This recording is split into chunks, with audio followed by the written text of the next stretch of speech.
দেখুন, রবীন্দ্রনাথ এত বড় রাইটার, তারপরেও সে জন ডানকে অনুসরণ করেছিল, ভালো লেগেছিল, ভালোবেসেছিল, যার জন্য শেষের কবিতায় অনেকবার বলেছিল, for god shake hold your tongue let me লাভ, দোহাই তোমাদের, তোমরা চুপ করো, আমাদের একটু ভালোবাসতে দাও। ঋণী করেছো যত, মানে গ্রহণ করেছো যত, ঋণী করেছো তত, এরকম একটা কথা বলেছিল। দ্যাট মিনস রবীন্দ্রনাথ ঠাকুর জন ডানকে অনেক বেশি ভালোবাসতো, কারণ সেই একমাত্র এই মেটাফিজিক্যাল পয়েটিটা তৈরি করেছিল। এবার আমরা মেটাফিজিক্যাল পয়েটিটা দেখি। স্পিরিচুয়াল বা প্ল্যাটনিক লাভ হচ্ছে যে ভালোবাসা অবিনশ্বর, কখনো শেষ হয়ে যায় না। দেখুন, জন ডান তার বিখ্যাত একটা কবিতার মধ্যে, আমরা যেহেতু কবিতা আলোচনা করব, জন ডান বলেছিল, তোমার আর আমার ভালোবাসা হচ্ছে সরল রেখার মতো। কার মতো? সরল রেখার মতো। ফিজিক্যাল ভালোবাসা ভালোবাসা না, আধ্যাত্মিক ভালোবাসাই ভালোবাসা, সেটা জন ডান বলেছিল। জন ডান আরও বলেছিল, তার প্রিয়তমার নাম ছিল অ্যানি ডান, অ্যানি ডানকে অনেক বেশি ভালোবাসতো। বলেছিল, আমাদের ভালোবাসা দুটো সহজ সরলের মতো, যা কখনোই মিলিত হয় না, নিয়তি চায় না, সময় চায় না। আমাদের ভালোবাসা যদি বক্র ভালোবাসা হইতো তাহলে মিলিত হইতো। আমরা যদিও দুজন দুজনকে ভালোবাসি, কিন্তু আমাদের ভালোবাসাটা সরল রেখার মতো। আপনিও ভালোবাসেন, সেও ভালোবাসে, এই ভালোবাসাটা কখনোই মিল হবে না যদি সহজ সরল হয়, এটা একটু বক্র হতে হয়। এজন্য ফ্রান্সিস বেকন বলেছিল, it is impossible to love and B wise, একই সাথে প্রেমিক এবং জ্ঞানী হওয়া যায় না। যে জ্ঞানী হবে সে জেন্টলম্যান হবে, যে প্রেম করবে তার মধ্যে পাগলামি থাকবে, আর পাগলামি থাকলে এই প্রেম ভালো হয়। এই জন্য জন ডান বলেছিল, ভালো ছাত্রছাত্রী যত ভালো অধ্যয়ন করে ততগুলি বা অনেকগুলি প্রেম করে। কে বলেছিল? জন ডান বলেছিল। ভালো ছাত্রছাত্রীরা প্রচুর অধ্যয়ন করে এবং প্রচুর প্রেম করে। কে বলেছিল? জন ডান বলেছিল। সো আমরা জন ডানের টাইটেলগুলি যাই, এরপর কবিতাগুলির মধ্যে যে কি পরিমাণ প্রেম ভালোবাসা লুকিয়ে আছে সেগুলি কিছুটা আজকে আপনাদের বলে দেবো ইনশাল্লাহ। জন ডানের অনেকগুলি টাইটেলের মধ্যে ছোট্ট একটা টাইটেল হচ্ছে মেটাফিজিক্যাল পয়েট, মেটাফিজিক্যাল পোয়েট্রি। দেখুন, এখানে মেটাফিজিক্যাল পোয়েট্রি শব্দটাকে যদি আমরা স্টেপ বাই স্টেপ ভেঙে ভেঙে তৈরি করি, তাহলে মেটা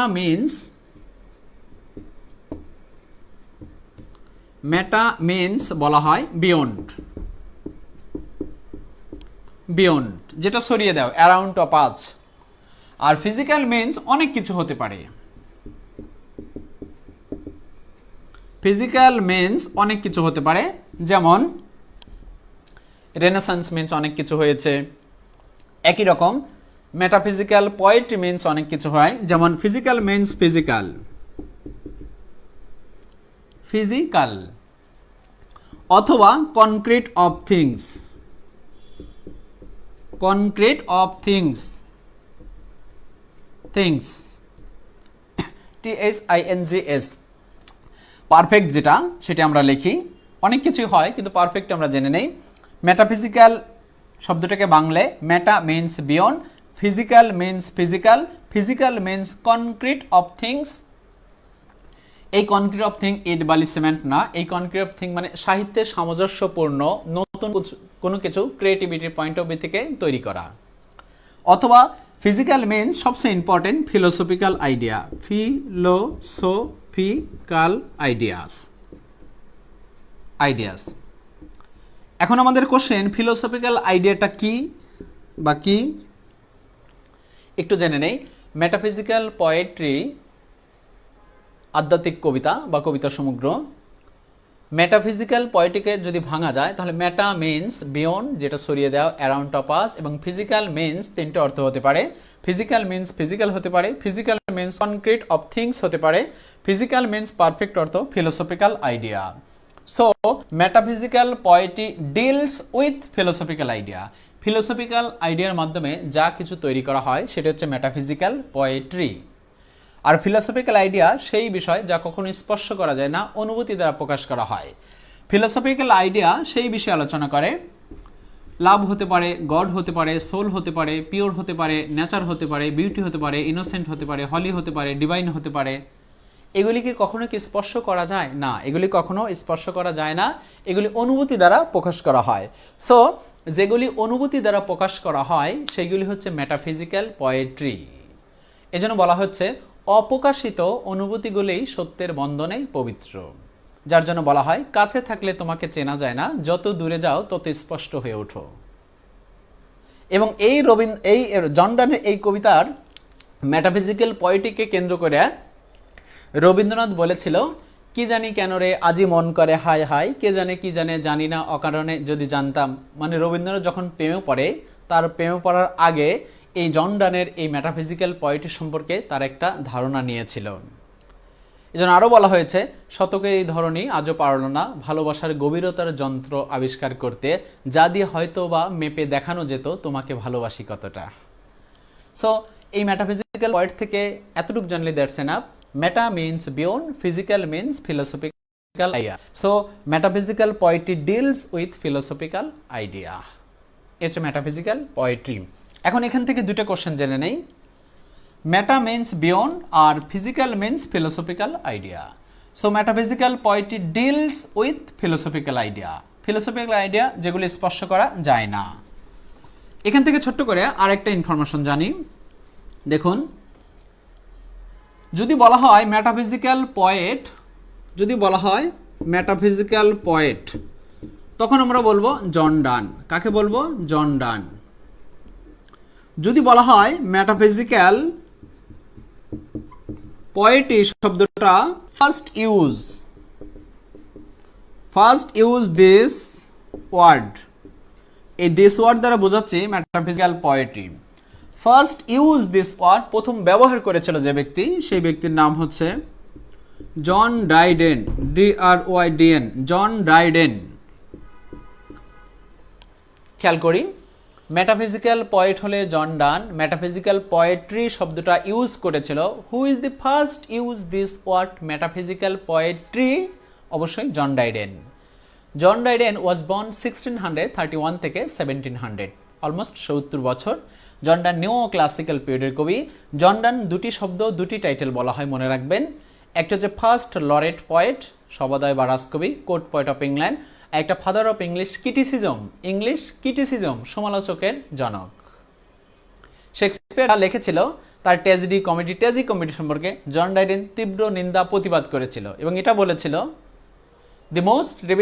দি most ridiculous incipient play in my whole life. আমি আমার জীবনে কখনোই এরকম অদ্ভুত নাটক রচনা করা, শেক্সপিয়ারকে বলছে, ব্যক্তিকেও দেখিনি, প্রাণহীন গ্রন্থও দেখিনি। এই জন্য তাকে বলা হয় ফাদার অফ ইংলিশ ক্রিটিসিজম অথবা ফার্স্ট লরেট পয়েট। এছাড়াও এই জন ডাইডেন মেটাফিজিক্যাল পোয়েট্রি শব্দটা প্রথম ইউজ করেছিল। একটু যদি এখানে গল্প করা যায় আবার, তাহলে দেখুন, যদি পরীক্ষায় এরকম একটা কোশ্চেন আসে যে এসে শব্দটা প্রথম কে ব্যবহার করেছিল, who is the first use this word essay in the history of English literature? Essay শব্দটা প্রথম ব্যবহার করেছিল কে? Francis Bacon. যদি বলা হয় রেনেসান্স শব্দটা প্রথম কে ব্যবহার করেছিল ইংরেজি সাহিত্যে? জুলস মাইকেলিট। যদি বলা হয় ইয়াহু শব্দের অর্থ মানব জাতি, ইয়াহু শব্দটা প্রথম কে ব্যবহার করেছিল? Jonathan Swift. বিখ্যাত একটা গ্রন্থ গ্যালিবার টেবলস, এটা নভেল, পাবলিশড হয় 1726 সাল। জনাথন সুইফট ওয়াজ বর্ন 1665 থেকে 1745। এরপর আমরা ছোট করে জানলাম মেটাফিজিক্যাল পোয়েট্রি শব্দটা কে ব্যবহার করেছিল? তখন জন ডান। সাহিত্যের মধ্যে কিছু শব্দ আছে যারা প্রথম ব্যবহার করেছিল, তাদের মধ্যে এই 4-5টা শব্দ জেনে নেই। এসে ব্যবহার করেছিল ফ্রান্সিস বেকন, রেনেসান্স ব্যবহার করেছিল জুলস মাইকেলিট, ইয়াহু অর্থ মানবজাতি ব্যবহার করেছিল জনাথন সুইফট, মেটাফিজিক্যাল পোয়েট্রি ব্যবহার করেছিল জন ডাইডেন। এই শব্দগুলি এই ব্যক্তির সাহিত্যের মধ্যে এবং তাদের বাস্তব লাইফে প্রথম ইউজ করা হয়েছিল।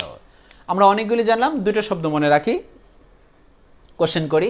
এসে শব্দটা প্রথমে কে ব্যবহার করেছিল? এসে, এটা ইম্পর্টেন্ট, ফ্রান্সিস বেকন। আরেকটা ইম্পর্টেন্ট, মেটাফিজিক্যাল পোয়েট্রি শব্দটা প্রথম কে ব্যবহার করেছিল? জন ডাইডেন। তবে মেটাফিজিক্যাল পোয়েট কে বা মেটাফিজিক্যাল পোয়েটের লিডারকে, জনককে, অগ্রদূতকে, প্রেকারসরকে, পায়োনারকে, ফাদারকে? জন ডান। মেটাফিজিক্যাল পোয়েটস অনেক ব্যক্তি আছে, জন ডান, এন্ডো মার্বেল, হেনরি বন, রবার্ট হেরিক। এই যে জন ডান ছাড়া বাকি যে মেটাফিজিক্যাল পোয়েটস আছে, এরাও আবার জন ডানকে অনুসরণ করে তাদের প্রেমের কবিতাগুলি তারা লিখত।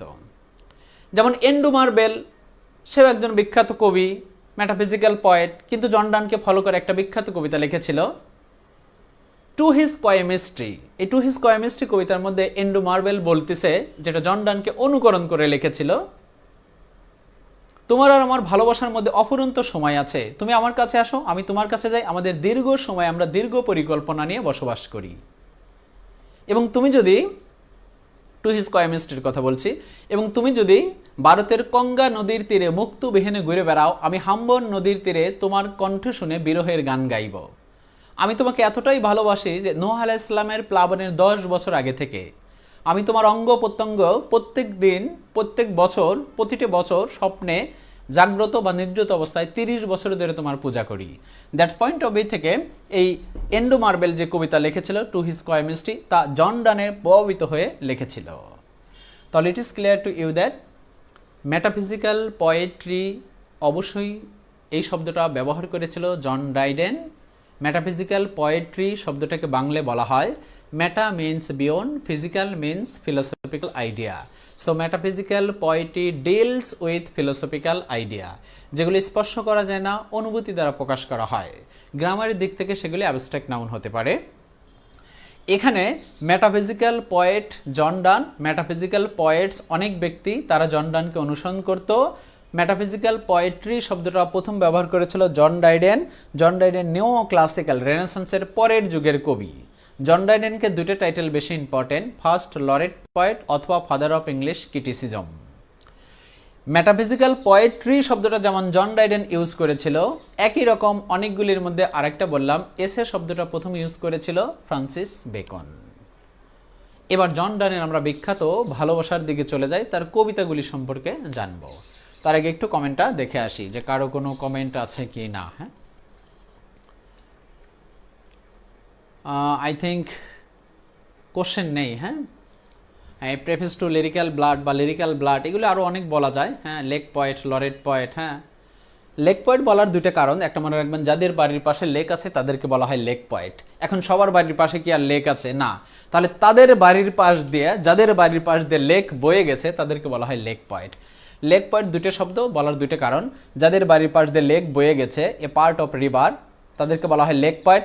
অথবা পারফেক্ট আরও বলা যায়, যাদের বাড়ি ইংল্যান্ডে হামারশেয়ার লেক ডিস্ট্রিক্টে অবস্থিত তাদেরকে বলা হয় লেক পয়েট। এখন সবার বাড়ি কি আর লেক ডিস্ট্রিক্টে? না। তাহলে যাদের বাড়ির পাশ দিয়ে লেক বয়ে গেছে তাদেরকে বলা হয় লেক পয়েট। সেটা উইলিয়াম ওয়ার্ডসওয়ার্থ হতে পারে, এস.টি. কোলরিজ হতে পারে, রবার্ট সাউদি হতে পারে, কিন্তু পারফেক্ট হচ্ছে উইলিয়াম ওয়ার্ডসওয়ার্থ। কেন পারফেক্ট? অনেকগুলি কারণ আছে। হ্যাঁ, আমরা কবিতাগুলি জানি, দেখি তার বিখ্যাত কবিতাগুলি। জন ডানের বিখ্যাত একটা কোটেশন হচ্ছে, সে এরকম বলেছিল, love is not so pure but abstract as they use to say. ভালোবাসা এমন একটা বিষয় যা বসন্তে স্পর্শ করলে শীতেও এর অনুভব থাকে। মানে সেই কুইন এলিজাবেথের কথাটা, first impression is the best impression. প্রথম দেখাতে কাউকে ভালো লাগলে সেই ভালো লাগাটা অনেক দিন থেকে যায়। প্রথমে দর্শনদারি, পরে গুণ বেচারি, এটা কুইন এলিজাবেথ বলেছিল। এর মতোই জন ডান বলেছিল, love is not so pure but abstract as they use to say. ভালোবাসা এমন একটা বিষয় যা বসন্তে স্পর্শ করলে শীতেও এর অনুভব থাকে। মানে দীর্ঘদিন সেই ভালো লাগাটা মস্তিষ্কের রক্তক্ষরণে কাজ করে, যদিও সামান্য বা ক্ষণস্থায়ী। তাহলে জন ডানের বিখ্যাত কবিতাগুলি আমরা জেনে নেই। Haven't enough charge in my phone, যদিও আমার ফোনে বেশি চার্জ নেই, তারপরে ট্রাই করি। হ্যাঁ, জন ডানের বিখ্যাত কবিতাগুলি একটা গ্লান্স জানার চেষ্টা করি। একটা হচ্ছে দি সান রাইজিং, দি সান রাইজিং, RISING, দি সান রাইজিং। এই কবিতাটা পাবলিশ হয় 1633। একটা জিনিস মনে রাখবেন, জন ডানের প্রায় সকল কবিতাই তার মৃত্যুর পরে পাবলিশড হয়েছিল, এবং তার কবিতাগুলি সবসময় পাবলিশড হয়েছিল 1633। দি সান রাইজিং একটা বিখ্যাত কবিতা, যেখানে সূর্যকে তীব্র নিন্দা প্রতিবাদ করে কবিতা লেখা হয়েছিল, এবং বলেছিল, হে বোকা নির্বোধ সূর্য, তুমি কেন জানালার উকি দিয়ে পর্দা ভেদ করে আমার প্রিয় তোমার মুখে তোমার আলোক রশ্মি লাগাচ্ছ? সে তো শুয়ে আছে কোমল বিছানা উষ্ণতায়, তুমি তাকে ঘুমাতে দাও। তুমি সেই সকল লোকদের কাছে যাও যারা স্কুল টাইমে, অফিস টাইমে ঘুমিয়ে থাকে, তাদের মুখে তোমার আলোক রশ্মি পৌঁছিয়ে দাও, যাতে তারা দ্রুত স্কুল, কলেজ, শিক্ষা প্রতিষ্ঠানে চলে আসে। অথবা আরও বলেছে, I can eclipse in the tank of the evening time, আমি আমার প্রিয়তমা থেকে এক পলক চোখ সরাতে চাই না। জন ডান আরও বলেছিল যে সত্যিকারে ভালোবাসা প্রেমিক প্রেমিকার চোখ থেকে অন্য চোখে কখনোই তাকাবে না। যদি অন্য চোখে তাকায় এবং যদি ভালো লাগে, তাহলে সেই ভালো লাগাটা শয়তানি ভালোবাসা। সেই ভালোবাসাটা 2 নম্বর ভালোবাসা, যেটা বর্তমান অনেক বেশি হয়। প্রিয়তমা চাইবে বা প্রিয় মানুষটা চাইবে যে সে তার চোখের দিকেই তাকিয়ে কথা হবে, অনুভূতিতে, ভালো লাগাতে, ভালোবাসাতে। ভালোবাসা নিঃশব্দে শব্দ তৈরি করে, নিঃশব্দের মূল্য অমূল্য। যদি বলেন আই লাভ ইউ, এটা হলো না, বুঝতে হবে, উপলব্ধি করতে হবে, চোখে চোখ রাখতে হবে। দ্যাটস পয়েন্ট অফ ভিউ থেকে সত্য ভালোবাসাটা আপনি এমনি অ্যাকসেপ্ট করতে পারবেন। দি সানরাইজিং কবিতাটা এই কথাগুলি বলেছে, অথবা আরও বলেছে, হে বোকা নির্বোধ সূর্য, তুমি তোমার আলোক রশ্মি আমার প্রিয় তোমার মুখের কাছ থেকে, শরীরের কাছ থেকে সরে নিয়ে যাও, সেই সকল লোকদের কাছে তোমার আলোক রশ্মি পৌঁছে দাও যারা প্রচণ্ড রোদে, উত্তপ্ত রোদে কৃষকের মতো মাঠে কাজ করে, তাদের উত্তপ্ত শরীরকে আরও বেশি উত্তপ্ত করে দাও, কিন্তু আমার প্রিয়তমা থেকে বিশ্রাম নাও। সে বড্ড ক্লান্ত, প্রচণ্ড শীতে কোমল উষ্ণতায় সে ঘুমাচ্ছে, তুমি তাকে ঘুমাতে দাও। দ্যাটস পয়েন্ট অফ ভিউ দিকে সত্যিকারের ভালোবাসা, যদি আপনি কাউকে ভালোবাসেন তাহলে ঘুমন্ত অবস্থায় সে অনেক পবিত্র। তার বিখ্যাত একটা কবিতা হচ্ছে দি গুড মোরো। দেখেন, এটা মেডিকেলে পরীক্ষা আসছে, দি গুড মোরো, দি গুড মোরো। গুড মোরো শব্দের অর্থ হচ্ছে আগামীকাল, সকাল, ভোর, প্রভাত, উষাকাল। জন ডান বলেছে, তোমরা অর্থ, বিত্ত, প্রাচুর্য, সম্পত্তি সবকিছু নিয়ে যাও, কিন্তু আমাকে নিরিবিলি আমার প্রিয়তমাকে ভালোবাসতে দাও। তাকে কেন্দ্র করে কবিতাটা লেখা হয়েছে। CANO canonization. ক্যানোনাইজেশন শব্দের অর্থ পবিত্রকরণ। জন ডানের প্রিয়তমার নাম ছিল এনি ডান, ANY বা ANE, এনি ডান। জন ডান এনি ডানকে প্রচুর পরিমাণ ভালোবাসতো, এনি ডানও জন ডানকে প্রচুর পরিমাণ ভালোবাসতো। ক্যানোনাইজেশন শব্দের অর্থ হচ্ছে পবিত্রকরণ। এবং জন ডানের প্রিয়তমা এনি ডান যখন মারা যায়, তখন জন ডান এক ধরনের মনক, অ্যাবনর্মাল হয়ে যায় বা সন্ন্যাসী হয়ে যায়। যখন সে সন্ন্যাসী হলো, তখন প্রচুর পরিমাণ ধর্মীয় জ্ঞান অর্জন করলো আর কবিতা লিখলো। আর যেখানে ধর্মীয় কবিতা লিখলো সেখানে সত্য আছে, সৌন্দর্য আছে, ভালোবাসা আছে। এই জন্য তাকে বলা হচ্ছে পয়েট অফ লাভ অথবা মেটাফিজিক্যাল পয়েট। দি ক্যানোনাইজেশন তার প্রিয়তমাকে ডেডিকেট করেছিল। জন ডান তার লাইফে যতগুলি কবিতা লিখেছিল সবগুলি কবিতা তার প্রিয়তমা এনি ডানকে ডেডিকেট করেছিল। তার প্রিয়তমার নাম কি? এনি ডান, এনি ডান, এনি ডান। শেক্সপিয়ার ওয়াইফ ছিল অ্যানি হ্যাথওয়ে, যে ছিল তার চেয়ে 8 বছরের বড়। রবার্ট বার্নিং ওয়াইফ, যে ছিল তার চেয়ে এলিজাবেথ ব্যারিট বার্নিং 6 বছরের বড়। তাহলে 8 আর 6 কত? 14। এবং দুজনই সনেট লিখেছে। এ ছোটই ছিল, এ সনেট লেখে নাই। তবে জন ডান সনেট লিখেছিল, তাকে এনি ডানের মধ্যে তুলে ধরা হয়েছিল। জন ডান যে সনেটগুলি লিখেছিল তার নাম হচ্ছে হলি সনেট। এই হলি সনেটের ফুল বিষয়টা প্রেম এবং ভালোবাসাকে কেন্দ্র করে লেখা। আর এই সকল প্রেম ভালোবাসায় জন ডান ডেডিকেট করেছিল তার প্রিয়তমা এনি ডানকে। তাহলে বিখ্যাত আরেকটা কবিতা, সেটা হচ্ছে দি ক্যানোনাইজেশন। এরপর বিখ্যাত আরেকটা কবিতা হচ্ছে এ বেলেডিকশন ফরবিডেন মর্নিং। এ বেলেডিকশন ফরবিডিং মর্নিং, MOURNING, BALIDICTION। এ বেলেডিকশন ফরবিডিং মর্নিং। এটা একটা বিখ্যাত কবিতা জন ডানের। জন ডান একবার তার প্রিয়তমাকে একা রেখে ফ্রান্সে ঘুরতে যায়। তখন জন ডান এবং জন ডানের প্রিয়তমা এনি ডানের সাথে চিঠি আদান প্রদান হয়। তখন এনি ডান জন ডানকে খুব বেশি মিস করে। আর জন ডান তখন বলে যে আমাদের ভালোবাসাটা স্পিরিচুয়াল ভালোবাসা, ফিজিক্যাল ভালোবাসা না। আমাদের ভালোবাসা ওয়াজ কম্পাসের দুটি কাঁটার মতো, যে আমাদের যত দূরত্বই থাকুক না কেন, জীবন ও জীবিকার বাস্তবতার কারণে আমরা একটা সময় কি হব? মিলিত হব। আলিঙ্গন হবে তোমার আর আমার, যেখানে কোনো বাধা থাকবে না, নির্বিঘ্নে আমরা একে অপরের সাথে আলিঙ্গন করব। দ্যাটস পয়েন্ট অফ ভিউ থেকে এই বেলেডিকশন ফরবিডিং মর্নিং কবিতাটা তৈরি করা হয়েছে। এটা হচ্ছে কম্পাসের দুটি কাঁটা, দেওয়াল গড়ি দেখবেন, মিনিটের কাঁটা, ঘন্টার কাঁটা, সেকেন্ডের কাঁটা, যেখানেই থাকুক কোনো একটা সময় কি হয়? একে অপরের সাথে মিলিত হয়। সো আমাদের এই ফিজিক্যাল দূরত্ব, বাস্তব জীবনের দূরত্বটাই দূরত্ব না, আমাদের ইটার্নাল যে লাভ আছে সেই লাভটা সবসময় লাভের জায়গায় থাকবে, এবং যেটাকে কখনো বিন্দুমাত্র কোনো কিছুর সাথে কম্পেয়ার করা যাবে না। দ্যাটস পয়েন্ট অফ ভিউ থেকে একটা কবিতা লেখছে এ বেলেডিকশন ফরবিডিং মর্নিং। অথবা জন ডানের বিখ্যাত আরেকটা কবিতা হচ্ছে the progress, PROGRESS, the progress of souls. The progress of soul. John ডানের প্রিয়তমা জন ডানকে দেখেছিল কোনো একটা পুরুষের সাথে কথা বলতেছিল। তখন জন ডান দূর থেকে সেটা দেখার পর বলেছিল you have to mature your soul, তুমি তোমার আত্মাকে উন্নত করো, তুমি আমার, শুধুই আমার, তুমি কেন অন্য মানুষের সাথে কথা বলো? জন ডান কষ্ট পেয়ে এই কথাটা বলেছিল, এবং তারপরেই কবিতা লিখছিল দি প্রোগ্রেস অফ সোল। তুমি তোমার আত্মাকে ইনক্রিজিং করো, ডেভেলপ করো after day by day for me, আমার জন্য, নট আদার্স পারসন, অন্য কারোর জন্য নয়। এই হচ্ছে বিখ্যাত বিখ্যাত কবিতা। এছাড়াও আরো অনেক অনেক অনেক অনেক কবিতা আছে। আমরা সময়ের জন্য বা ফোনে চার্জের জন্য কিছু আলোচনা তেমন করতে পারলাম না, যতটুকু করলাম দ্যাটস এনাফ। তার আরেকটা কবিতা হচ্ছে হলি সনেট। হলি সনেট